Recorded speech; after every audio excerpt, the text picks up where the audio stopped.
Gülşeren, näme keypin ýok? Ejem ýarany okşan banisa salman bolduk pul gerek. Näçe gerek? 10.000 manat. Sen şunal, eger yetmese aýtmaň arkaň bolýarmy? Sen bolmasaň men näme derdim? Sag ol köp. Ýer bolmasa men ok giden, heme jaňam görürler, soňra da taşlanýar.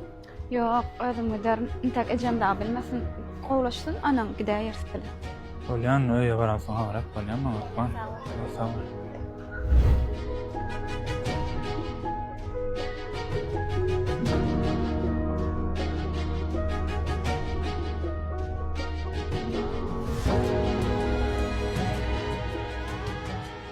Başda gülüm biraz gijaga alaydym.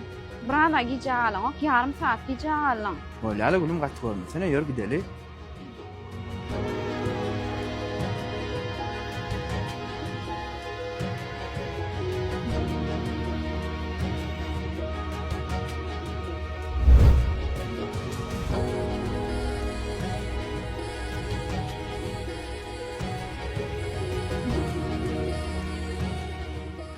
Alo, Nerdesin?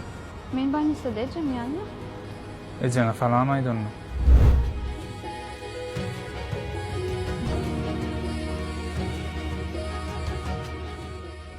Kim jaň etdi?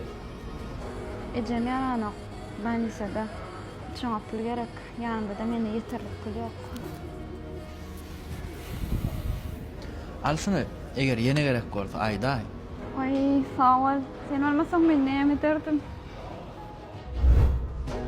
Ejeň gowlaşdymy? Awa, gowdaýa şükür. Şoň banisadan çykarma, ýene biraz pul ýetsen ok. Bolýar. Al. Sağ ol köp. Men sana hukman izna gaýtyrar. Oýnatýarmy? Ýasamady? Özüň ýaly lan.